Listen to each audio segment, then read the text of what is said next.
షేక్ హసీనా ప్రస్తుతం బంగ్లాదేశ్ ప్రధానమంత్రి, ఇప్పుడు కాదు మాజీ ప్రధాని. నిన్న ఎప్పుడైతే అక్కడ ఘర్షణలు ముదిరిపోయి ఇంటి మీదకి దాడులకు వస్తున్నప్పుడు 45 నిమిషాల్లో దేశం విడిచి వెళ్ళిపోమని చెప్పేసి సైన్యానికి సంబంధించిన హెలికాప్టర్లో ఆమెను తీసుకొచ్చి ఇండియాలో అప్పగించారు. ఇండియన్ వాయుసేనకు సంబంధించినటువంటి విమానాలు ఎస్కార్ట్ చేసి ఆమెను తీసుకొచ్చి ఇండియాలో దించినాయి. ఇండియాలో ప్రస్తుతం ఆవిడ దిగున్నది. ఆవిడ బ్రిటన్కి వెళ్ళాలనుకుంటుంది. ఆమె ఆస్తులు బోలెడంతా బ్రిటన్లోనే ఉన్నాయి. ఆమె బంధువులు కూడా అనేక మంది బ్రిటన్లోనే ఉన్నారు. ఇప్పుడు ఆవిడ బ్రిటన్కి వెళ్ళడానికి అక్కడ శరణార్థిగా అంగీకరించాలి ఆ దేశం.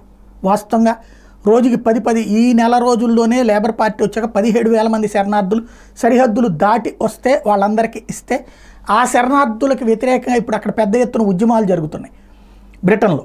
దాంతో ఈమెకి శరణార్థిగా అవకాశం ఇవ్వట్లేదట, అంగీకరించట్లేదట. అసలైతే దీని వెనకాల ఉన్నటువంటి మర్మం, పాకిస్తాన్ ఇప్పుడు బ్రిటన్ చెప్పినటువంటి విధంగా నడుచుకుంటోంది. బ్రిటన్ అమెరికాలు పాకిస్తాన్ ద్వారా తెర వెనకాల ఇండియాకి వ్యతిరేక కథలు నడుపుతున్నాయి. అట్లాంటి మాట, ఎందుకంటే ఇప్పుడు హసీనాని అక్కడ ఉండనీయడం ఇష్టం లేదు బ్రిటన్కి, ఇదే పాకిస్తాన్కి. హసీనా మళ్ళీ బ్రిటన్కి వెళ్ళి సెటిల్ అయిందంటే కొన్నాళ్ళు పోయాక ఎక్కడ వెనక్కి వచ్చేసి మళ్ళీ బంగ్లాదేశ్లో తమ ఆధిపత్య ప్రభుత్వం ఇప్పుడు వచ్చేలాగా చేసుకుంటుంది ఇప్పుడు పాకిస్తాన్. దానికి చెక్ పెడుతుంది అన్నటువంటి భయం ఉంది.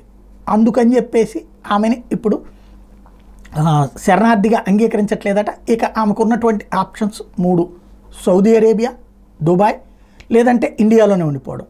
ఇండియా మరి శరణార్థిగా ఇక్కడ ఉండడానికి అవకాశం ఇస్తుంది. గతంలో దలైలామాకో లేకపోతే ఇంకొకళ్ళకో ఇచ్చింది. మరి ఏం చేస్తారో చూడాలి.